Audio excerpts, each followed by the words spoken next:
welcome back. It is Monday. I am Mr. Sesotris, and this week I wanted to talk about my favorite fantasy books and series of all time. Now, I am more familiar with science fiction usually, so I've read more of that. So there's probably a lot of huge gaps in what I've read in terms of fantasy. I know I've never read any of Terry Pratchett's Discworld books. I know that's terrible. I have 3 of them on the shelf, but I have not read them. I've not read more than the first book of the Stormlight Archive, not because I didn't enjoy the first book, I thought it was fantastic, but the books are massive and they intimidate me. So eventually I will get to that. If there's a fantasy series or book that I have not talked about in this video, please mention it in the comments, and I will add it to my endless TBR. So without further ado, I will jump into these in no particular order, except for the first one, because the first one is The Lord of the Rings by J.R.R. Tolkien. I don't really need to sell this to anyone because everyone knows what it is, at least, and you either love it or you hate it. This is just one of those fantasy worlds that I love going back to. It's so much fun. I'm rereading the audiobooks right now by Andy Serkis, and they're just terrific. It's just seeing everything kind of a new light is always so much fun. So Lord of the Rings forever. I love it. This is kind of a given. Anytime anyone talks about like their favorite fantasy series ever, they always have to preface it by like, well, apart from Lord of the Rings, because that's kind of the default. But yeah, it's amazing. We owe so much to this book. This is kind of the template for sort of epic fantasy forever after, and in good ways. And I'm glad that we're still reading it. Definitely worth reading. Next up is one of my favorite and kind of weirdest fantasy series that I've read recently, and that's the Greenbone Saga by Fonda Lee. I've talked about these before in other videos. They're just terrific. It's like a combination of like The Godfather with sort of old kung fu movies.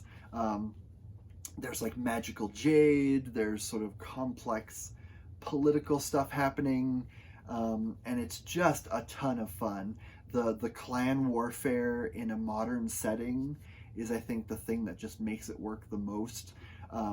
Because usually when you have a second world fantasy, it's always like medieval era or Renaissance level of technology, and this is set in a fantasy world that's at like 1960s to 1980s sort of technology, and that is just so much fun. My favorite thing about this, apart from all the characters, is the incredible cars that Fonda Lee creates. There's like all these different makes and models of cars that don't exist, and they just sound so cool, these kind of 60s era muscle cars, and they're so great, and I love the way she describes them. She said in interviews that that's one of her favorite things, and it's just, I cannot recommend this highly enough to everybody. Next up is a trilogy that I read a ton when I was younger. I haven't read it a lot recently. I need to give it another go, and that is Philip Pullman's His Dark Materials. This is sort of it's really hard to describe exactly what kind of fantasy this is.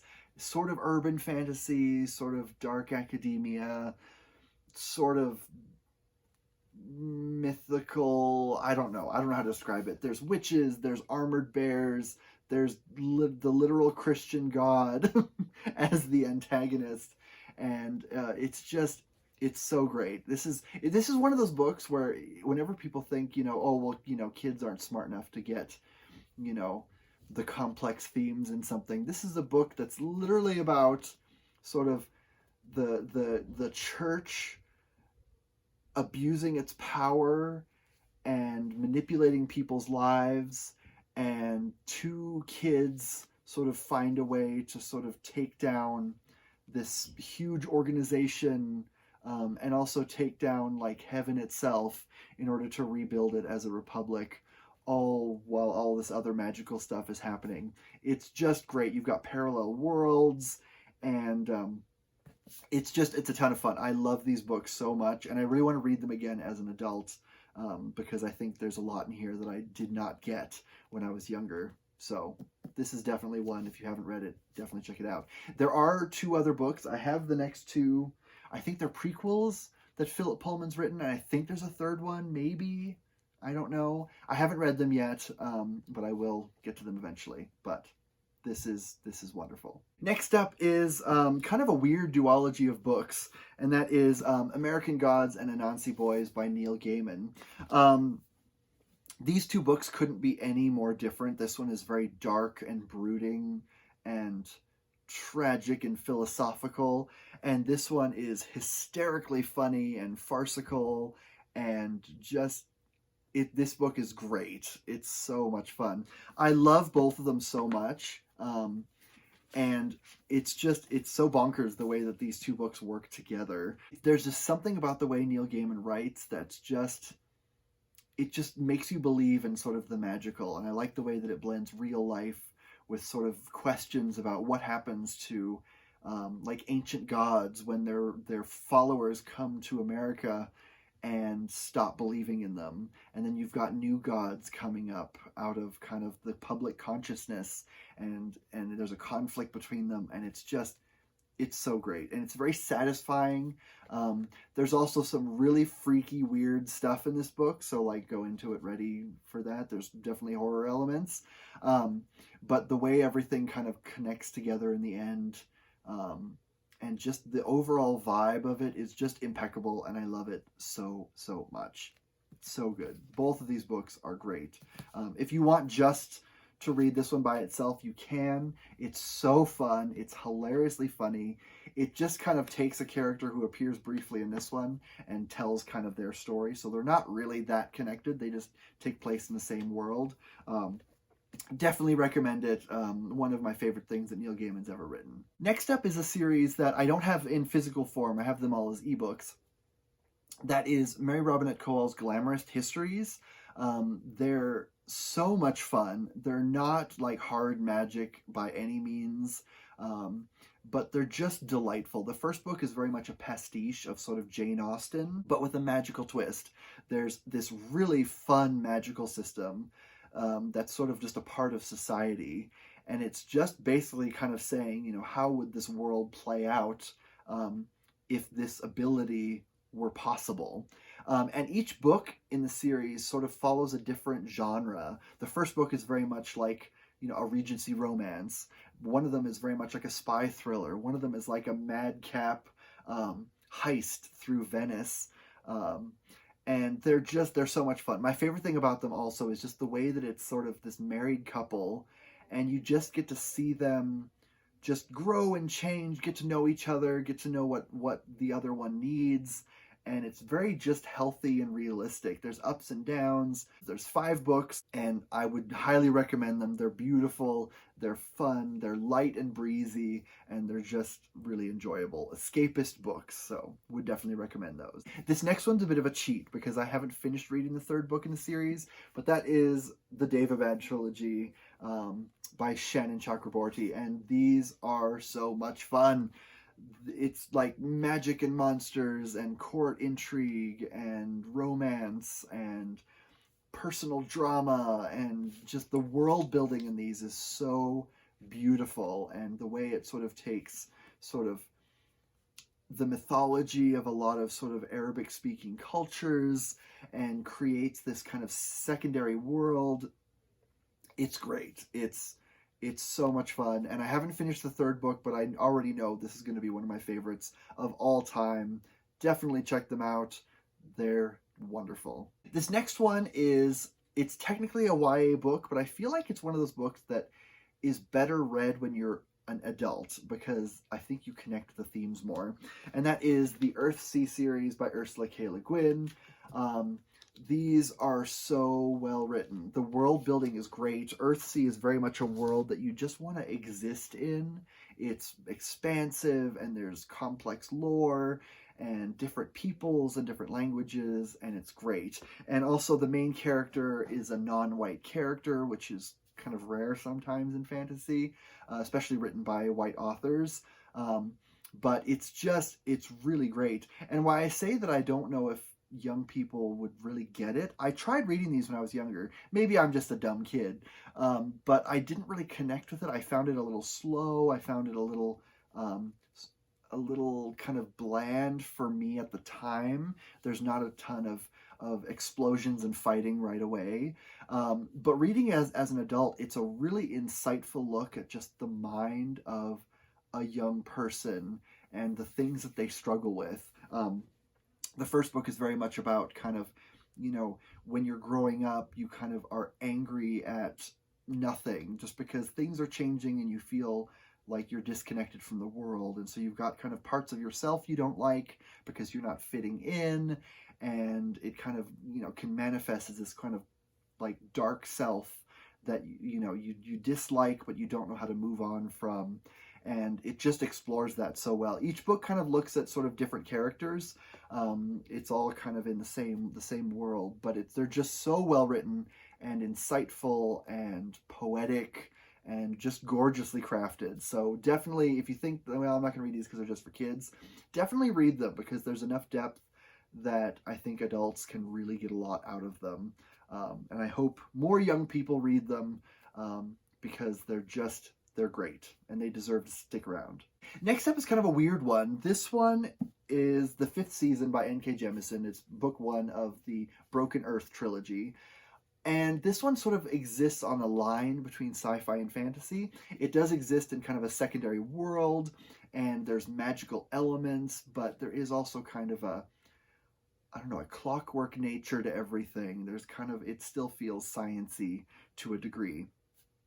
But it's just great. The vibes are perfect. And I will say this is definitely a book where you just have to kind of marinate in your own ignorance for a while until things start clicking together, because you will be lost for a great deal of each of these 3 books. But once things start clicking together, it's so satisfying. The ending is great. And just knowing how everything works and how everything fits together is just wonderful. There's some really wonderful twists and turns that are just really satisfying. N.K. Jemisin is just one of the best authors of the current age right now, and I really hope we get a lot more sci-fi and fantasy from her. Next up is a standalone, and this is Babel by R.F. Kuang. I loved this book. This is sort of looking at colonialism and the damage that does to the cultures that it invades. I would describe it as kind of dark academia-ish, sort of. It's difficult to describe, but the magic system is really unique and really interesting, and it has a lot of really interesting things to say about colonialism.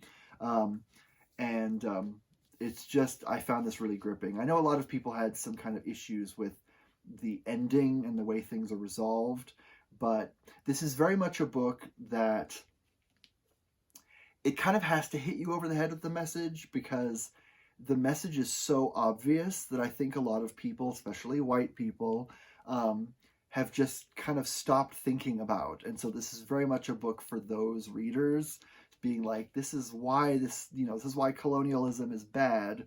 I don't know, I found the characters really engaging. The world was really good.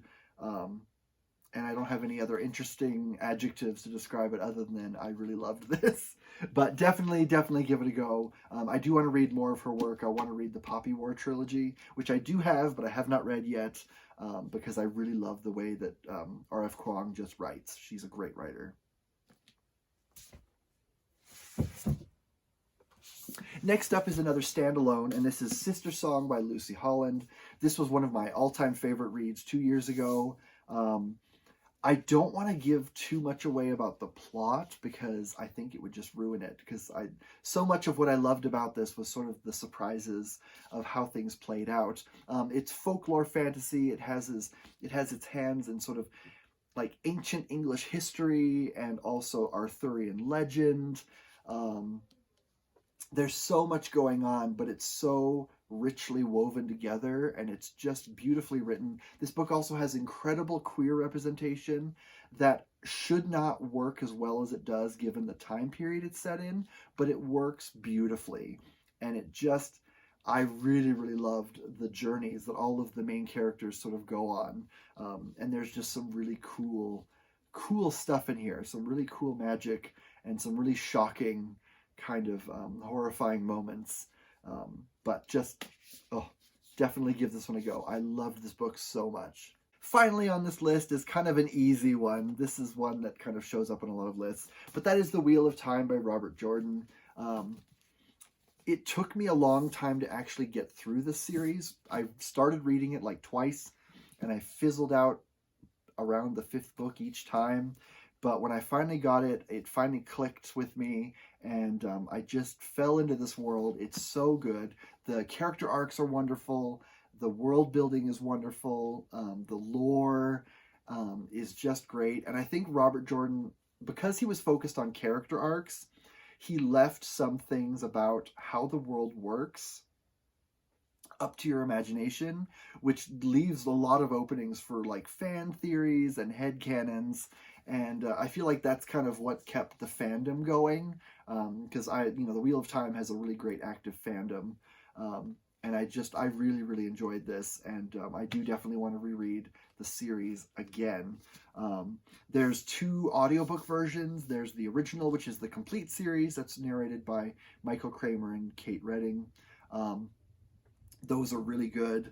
But then there's also a new audiobook series that's just come out with Rosamund Pike narrating them. She's only done the first 3 books, but, we'll see how things go as she continues the series. I hope she does, because she does a really fantastic job. And then we've also got the TV show, which is very different from the books, but it's still great. So yeah, Wheel of Time, it's really imposing because it's 15 books, but definitely worth it. Robert Jordan actually died before he could finish it, and Brandon Sanderson came in and finished it using his notes, and those final 3 books are just wonderful. It's very satisfying. So definitely worth checking out, but it is a big series, but definitely worth it. And so those are the fantasy series that are my current favorites. I know that will change. I will add things to them, and it will get bigger and bigger as I read more. But those are the ones that are near and dear to my heart. And if you haven't read any of them, please do. If you have read other stuff that you love, please tell me about it in the comments. I love adding things to my TBR. But with that said, I will let you go, and I will see you next week. And until then, happy reading. Bye.